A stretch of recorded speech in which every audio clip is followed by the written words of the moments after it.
नगरसेवक रमेश म्हात्रे याला रुग्णालयातून डिस्चार्ज. डॉक्टरला मारहाण केल्याप्रकरणी रमेश म्हात्रेला अटक. म्हात्रेला प्रत्यक्ष न्यायालयात हजर राहण्याचे आदेश.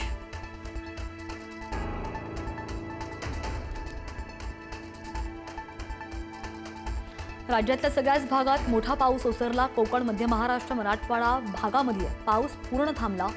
मात्र विदर्भात रविवारपर्यंत मध्यम पावसाचा इशारा. सोमवारनंतर कोरडं वातावरण राहण्याचा अंदाज आहे.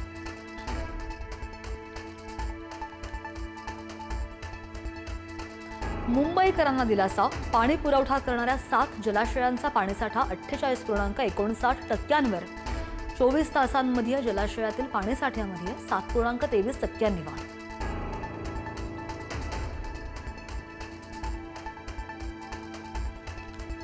चेंबूरमधील झाड कोसळून विद्यार्थ्याच्या मृत्यूप्रकरणी चौकशी समितीनं काँक्रिटीकरणालाच धरलं जबाबदार. झाडांच्या मुळांपर्यंत पाणी आणि माती पोहोचत नसल्यानं झाड कमकुवत झाल्याचा निष्कर्ष.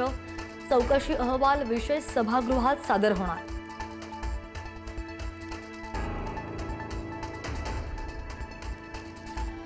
मुंबईमध्ये झाडं उन्मळून पडल्याच्या घटनांवरून सत्ताधारी आणि प्रशासनामध्ये मतभेद.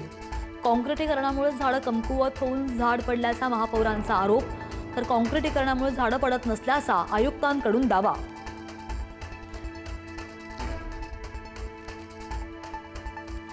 चाळीस तास उलटल्यानंतरही पिंपरी चिंचवडमधील मोशी कचरा डेपो दुर्घटनेमध्ये शोधकार्य सुरू.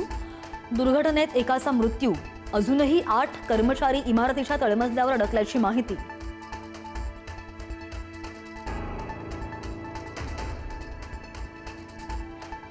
सायंटच्या प्रतीक्षानगरमध्ये ड्रेनेज खचलं. भर रस्त्यात जवळपास 10 फूट खोल खड्डा. काहीच महिन्यांपूर्वी करोडो रुपये खर्च करून बांधला होता रस्ता. महिनाभरापूर्वी ड्रेनेजची झाली होती डागडुजी.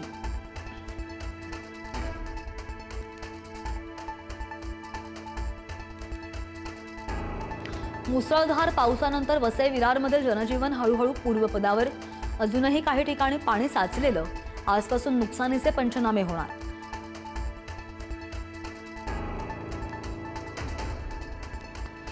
मुंबई कोल्हापूर मार्गावरील महालक्ष्मी एक्सप्रेस 17 जुलैपर्यंत रद्द. कर्जत लोणावळा घाटामध्ये दरड कोसळल्यानं निर्णय. मुंबई मार्गावरील 22 रेल्वे गाड्या सुद्धा रद्द.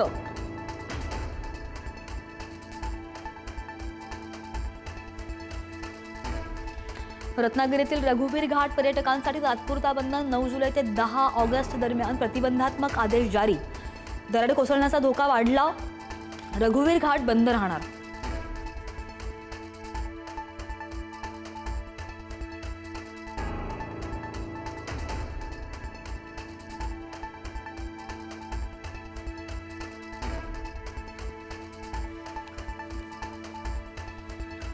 राज्यातील मुदत संपलेल्या 15,636 ग्रामपंचायत निवडणुका लांबणीवर पडण्याची शक्यता. नव्या मतदार यादीनंतरच निवडणूक कार्यक्रम जाहीर होणार. नवीन वर्षही उजाडण्याची शक्यता.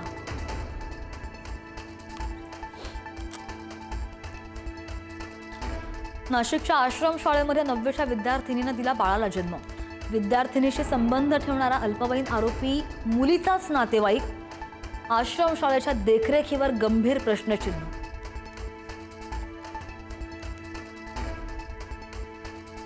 पुण्यामध्ये गोरगरीब वारकऱ्यांची पालिकेकडून लूट. पालिकेच्या शौचालय वापरण्यासाठी पालिकेकडून मागितले जात आहेत 20 रुपये. वारकऱ्यांमध्ये नाराजी.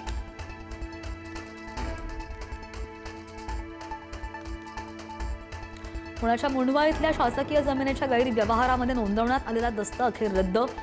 दस्त रद्द झाल्यानं मुद्रांक शुल्क आणि दंड रद्द होण्याचा मार्ग मोकळा.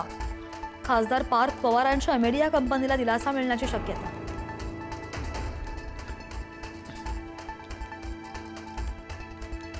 नागपूर आणि संभाजीनगरमध्ये एफडीएची धडक कारवाई.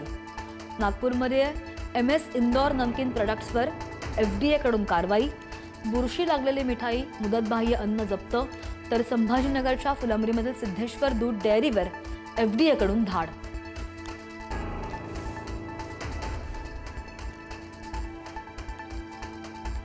नांदेडमध्ये आरोग्याला घातक ठरू शकणाऱ्या पाकिस्तानी उत्पादनांवर कारवाई. तब्बल 37 प्रकारचे प्रतिबंधित पाकिस्तानी सौंदर्य प्रसाधनं जप्त. जप्त मालाची किंमत तब्बल 50 ते 60 लाख रुपयांच्या घरात.